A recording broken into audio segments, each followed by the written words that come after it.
La radio HD FM, la voix des communautés au cœur de l'action humanitaire, la voix des humanitaires au service des communautés. Chers auditeurs de la radio HD FM, bienvenue dans la parole aux communautés, l'émission qui donne voix à celles et ceux qui vivent l'action humanitaire au quotidien. Ici, ce sont les bénéficiaires qui s'expriment, leurs témoignages, leurs espoirs, leurs défis et aussi leurs besoins réels. Parce qu'écouter les communautés, c'est le premier pas vers une aide plus juste, plus humaine et plus solidaire. À Bamako, la capitale du Mali, plusieurs sites accueillent aujourd'hui des personnes déplacées internes, fuyant les conflits. 4 principaux sites existent en périphérie de la ville, notamment Faladje, Mabilé, Niamana et Sénou. Fin 2023, ces camps abritaient environ 3462 déplacés internes, originaires en grande majorité du centre et du nord du pays, Mopti, Ségou, Tombouctou. À Faladje, par exemple, plus de 90% des familles sont Peuls et Dogon, ayant fui les violences de la région de Mopti. Le site de Faladje, installé depuis 2018 sur un terrain non constructible près de l'aéroport, comptait en 2022 plus de 800 personnes vivant dans des abris précaires. Quant au centre Mabilé, ancien lycée réaffecté, après les inondations de 2019, il hébergeait à la même période environ 300 déplacés. Mais ces chiffres ont rapidement augmenté avec l'aggravation de la crise sécuritaire. À la fin de l'année 2023, tous les camps de Bamako réunissaient plusieurs milliers de déplacés, dont une majorité de femmes et d'enfants. Sur le seul site de Mabilé, plus d'un habitant sur 2 est un enfant. Chers auditeurs, pour ce premier numéro de la parole aux communautés, nous sommes allés à la rencontre des déplacés de Faladje et de Mabilé, où la situation devient chaque jour plus préoccupante. Ici, des centaines de familles continuent de vivre dans une extrême vulnérabilité. Ces hommes, ces femmes et ces enfants, déjà éprouvés par la perte de leur foyer et de leurs repères, affrontent des conditions de vie précaires. Abri de fortune, accès limité à l'eau potable et à l'assainissement, manque de nourriture, de soins de santé et d'éducation. Écoutons d'abord les déplacés de Faladje qui nous racontent leur quotidien et leurs défis dans ces heures particulièrement difficiles. Je m'appelle Altineba. Nous sommes ici depuis 2019. Je suis de Bankas. Nous avons fui l'insécurité pour venir à Bamako.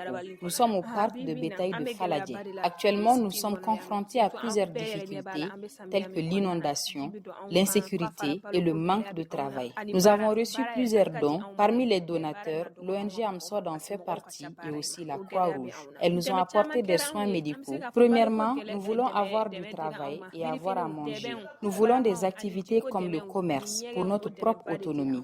Nous lançons un message envers nos autorités et les humanitaires pour qu'ils puissent nous aider à nous en sortir et à œuvrer ensemble pour la paix et la stabilité de notre pays pour que nous puissions retourner dans nos villages natals.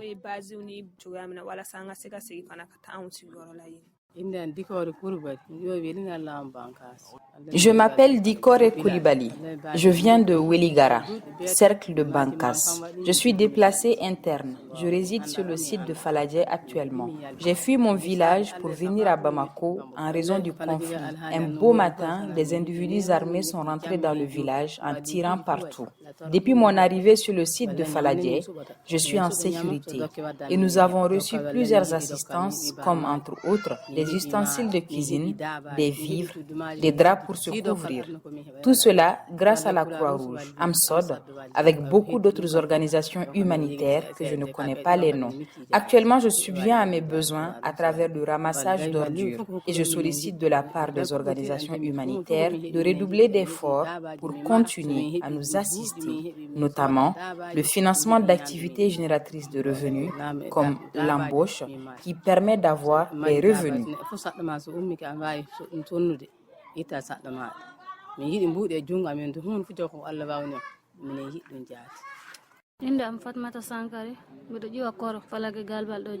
Je m'appelle Fatoumata Sangaré, déplacée interne, en provenance de Koro et résidant sur le site de Faladje. Je suis la deuxième adjointe de Hamad Diallo, chef du site de Faladje. Cette année me fait 7 ans que je réside sur le site. J'ai quitté mon village à cause du conflit, dont un soir, dans la nuit tardive, des individus armés ont commencé à tirer sur nous, laissant des morts, et beaucoup d'entre nous ont fui pour Bamako.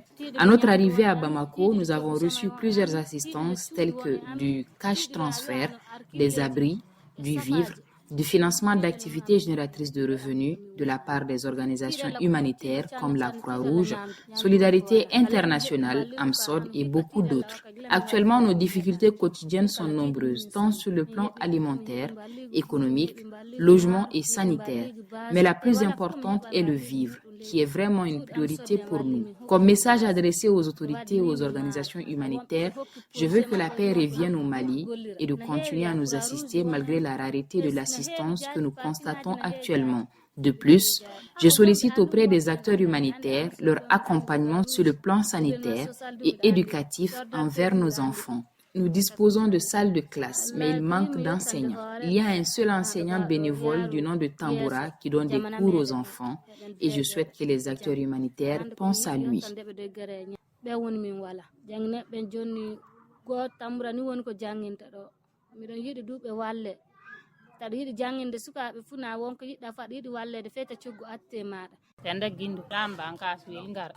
Je m'appelle Penda Guindou, résident sur le site de Faladje, en provenance de Weligara, cercle de Bankas. J'ai quitté mon village Weligara pour venir à Djanati, puis de Djanati, j'ai pris les transports en commun pour me retrouver à Bamako. La raison qui m'a poussée de venir à Bamako, c'est le conflit. C'est au moment de la prière du Fajr que des individus armés sont rentrés au village en tirant partout. Au début de mon arrivée à Bamako, j'avais peur, j'avais très peur, mais actuellement, avec le temps passé sur le site, je me sens en sécurité. Beaucoup d'assistances ont été offertes par les organisations humanitaires. Tout cela sous le leadership de Hamad Diallo. Actuellement, nos difficultés quotidiennes sont entre autres le manque de vivres qui constitue nos besoins prioritaires. Je veux que la paix revienne au pays et de continuer à nous apporter des assistances, car après Allah, elles sont notre espoir.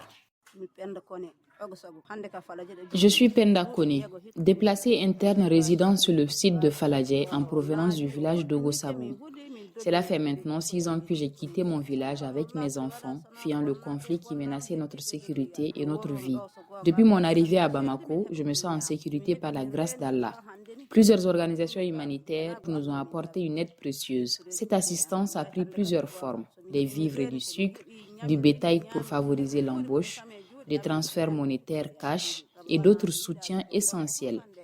Nos difficultés actuelles sont le manque de vivres, le manque de financement pour les activités génératrices de revenus. Ces besoins sont prioritaires, car sans financement, il nous est difficile de subvenir à nos besoins quotidiens. Pourtant, avec un appui aux activités génératrices de revenus, nous pourrions créer nos propres revenus et retrouver une certaine autonomie. Nous demandons aux autorités de continuer à nous soutenir, en particulier à travers le financement des activités génératrices de revenus. Malgré les défis que nous rencontrons, votre aide est notre espoir. Grâce à vous, nous pouvons reconstruire nos vies avec dignité.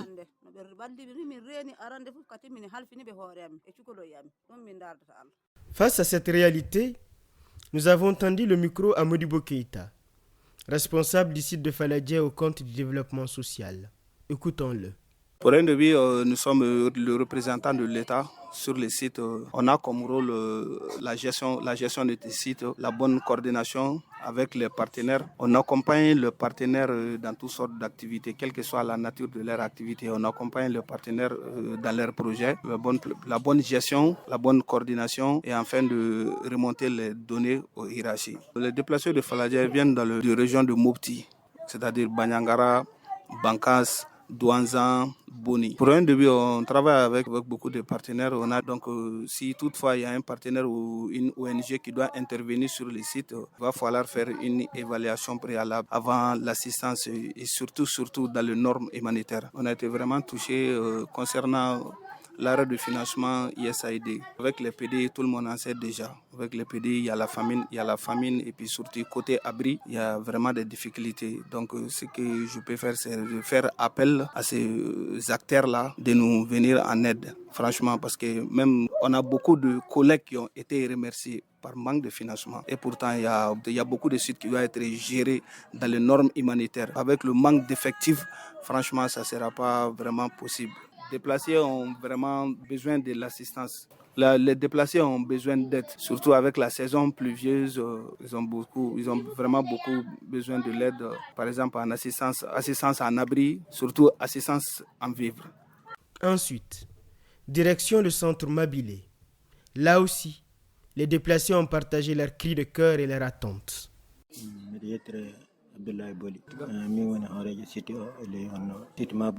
Je m'appelle Abdoulaye Boli, chef de site du centre Mabilé. Je viens du cercle de Kourou, commune de Goutende 1. Je suis arrivé au centre Mabilé depuis 2019 lorsque les dons ont attaqué mon village, ce qui me pousse à revenir à Bamako avec ma famille. À notre arrivée, le développement social ainsi que plusieurs jeunes nous ont assistés avec plusieurs autres déplacés. Depuis notre arrivée sur le site Mabilé, nous avons reçu plusieurs assistants de la part des organisations humanitaires dont je ne connais pas leur nom. Mais comme dit un adage, un ventre vide ignore qu'il a mangé hier. Et les assistances ont beaucoup pesé cette année dû à la situation actuelle du pays. Les difficultés quotidiennes sont entre autres le manque de vivres, l'éducation de nos enfants, la prise en charge médicale des personnes chargées, la formation des jeunes filles et garçons dans les corps de métier. Nos besoins prioritaires actuels sont alimentaires. Au-delà de ça, il y a le manque d'argent pour assurer le prix du condiment, l'achat du charbon pour la cuisine et l'achat des médicaments. Comme message adressé aux autorités et aux organisations humanitaires, nous souhaitons que la paix revienne au pays afin que nous puissions retourner chez nous. Nous plaçons notre confiance en Allah, aux autorités ainsi qu'aux acteurs humanitaires.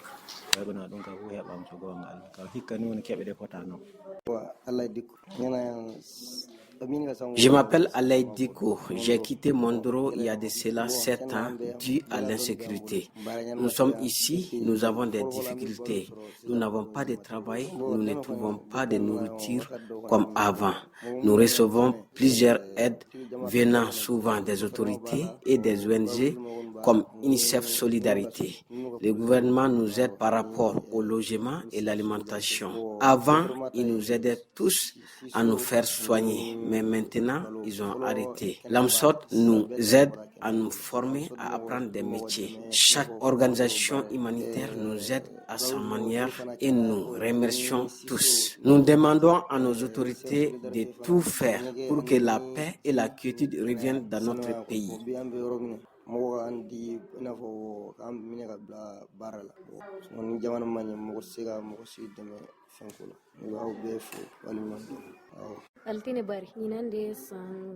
Je suis Altine Bari. Ça fait 7 ans que je suis au centre Mabilé de Bamako. Nous avons entendu que l'insécurité tend vers nous. On n'a pas attendu, nous sommes venus ici. Depuis notre arrivée, on parvient à manger, mais ce n'est pas suffisant. Nous voulons apprendre à travailler et voler de nos propres ailes. Nous avons besoin d'aide alimentaire, d'eau et de soins médicaux. Auparavant, nous avons reçu plusieurs types d'aides, comme le riz, ainsi de suite. Plusieurs ONG nous ont apporté leur aide. Je ne peux pas les citer tous, mais nous les remercions à jamais. Le message que j'ai à lancer est, nous demandons à toutes les personnes de bonne volonté de penser à nous.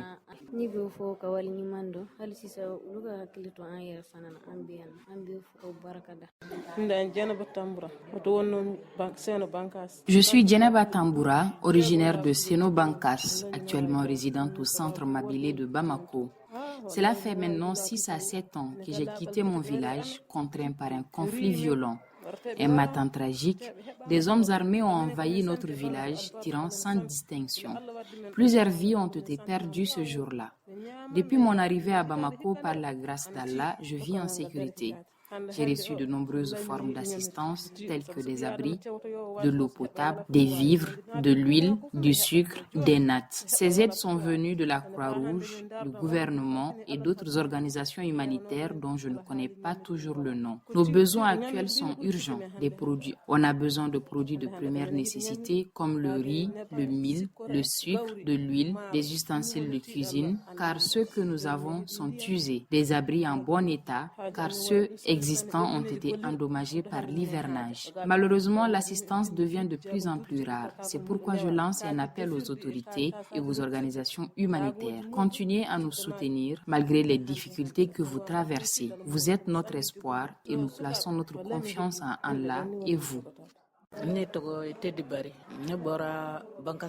me nomme Tede Bari. On a fui l'insécurité dans le cercle de Bankas pour venir ici. Depuis notre arrivée, il y a de cela 6 ans, nous survivons grâce à Dieu, les autorités et les partenaires. Un déplacé est confronté à plusieurs types de problèmes, malgré qu'on a reçu plusieurs aides. D'ailleurs, je remercie les donateurs, mais nous avons toujours besoin d'aide par rapport à l'alimentation, à la santé et un travail pour nous épanouir. À notre arrivée, nous avons eu des certificats médicaux qui nous permettaient de nous soigner gratuitement. Mais actuellement, c'est expiré et on ne peut plus l'utiliser et le donateur n'est plus à son poste. L'ONG AMSOD et la Croix-Rouge nous aident chaque fois à nous soigner. Nous avons vraiment besoin d'aide, surtout en cette période d'hivernage. Mon souhait est que notre pays retrouve la paix et la stabilité. Je demande de ne pas nous oublier, nous sommes en difficulté.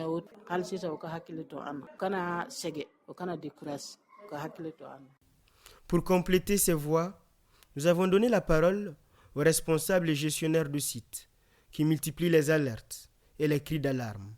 Ils rappellent que sans un renforcement rapide de la solidarité nationale et internationale, ces familles risquent de sombrer davantage dans la détresse. Ils insistent sur l'urgence de préserver non seulement la survie, mais aussi la dignité de ces populations grâce à des réponses durables, appui alimentaire, abris adaptés, services de santé, programmes d'éducation pour les enfants. Écoutons à présent Mme Koumba Sadio Diop, assistante gestionnaire du centre Mabilé, puis M. Tchemogo Traoré, gestionnaire de tous les sites de déplacés de Bamako. Le centre Mabilé a été créé le 17 mai 2019 suite à l'incendie qui s'est produit à Faladje-Grabal. Donc on a proposé aux PD qui se trouvaient là-bas s'ils voulaient venir sur un autre site. Donc c'était par volontariat. On a ouvert le site avec 45 ménages. Donc ces 45 ménages ont voulu venir au centre Mabilé. Donc on a commencé avec. Depuis 2019 jusqu'à maintenant, on a avec 95 ménages, soit 572 individus. Au centre Mabilé, on offre l'hébergement, la prise en charge sanitaire, l'éducation des enfants. On a aussi des AGR pour les jeunes, les femmes surtout. La plupart des déplacés du centre Mabilé viennent du centre, notamment la région de Mopti, Bandia et Bankas et Kourou. Les difficultés, principalement, présentement, on a un problème d'eau au centre Mabilé. On a le problème du vidange des latrines. On n'a pas de partenaire pour le vidange des latrines. On avait aussi un problème d'évacuation des ordures. Mais la semaine dernière, tout près, un bienfaiteur a bien voulu nous aider. Dans ce cas, ils sont en train d'évacuer les ordures. Sinon, ça faisait plus de 6 mois qu'on avait un tas d'ordures au niveau du centre Mabilé. Maintenant, on a moins de partenaires sur les sites. On avait beaucoup de partenaires, mais maintenant on voit que les partenaires se font rares sur le site. On a une synergie d'action avec eux.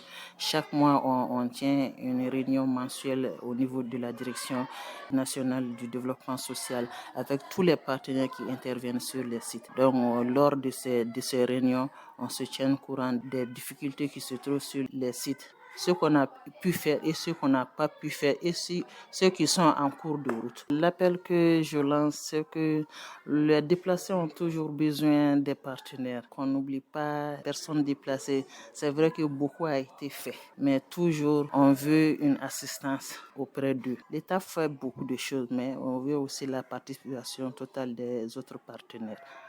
L'État et ses partenaires font ce qu'ils peuvent pour le bien-être de ces personnes déplacées. Certes, si on se déplace de sa propre localité à une autre localité, il y a des difficultés.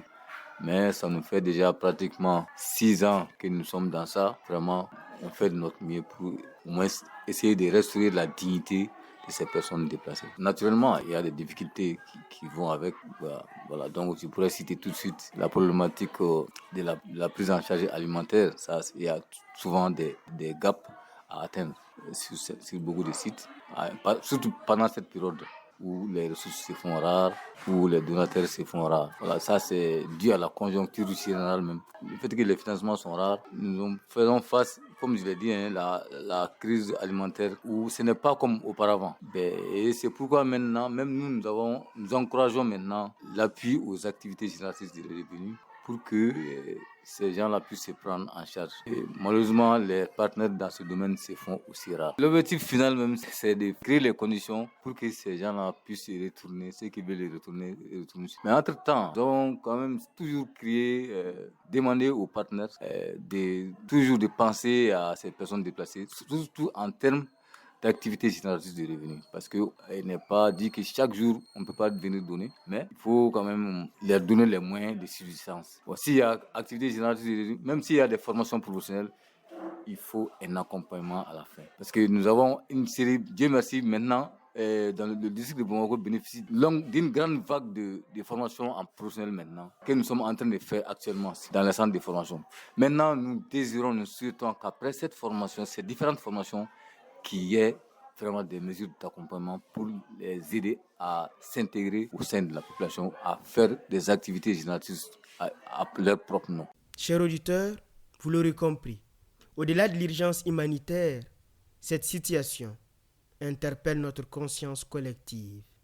Elle souligne la nécessité d'une mobilisation accrue des autorités, des partenaires humanitaires, du secteur privé et de l'ensemble des citoyens. Car derrière les chiffres et les statistiques, il y a des vies, des familles entières qui aspirent simplement à retrouver sécurité, stabilité et espoir. Chers auditeurs, ici s'achève ce premier numéro de la parole aux communautés. Merci à vous d'avoir prêté l'oreille à ces voix de courage et de résilience. Rendez-vous très bientôt sur la radio Humanité et Développement HD-FM. Cette émission vous a été présentée par Yehia Boré. La mise en onde est assurée par Salim Djouara. La radio HD-FM, la voix des communautés au cœur de l'action humanitaire, la voix des humanitaires au service des communautés.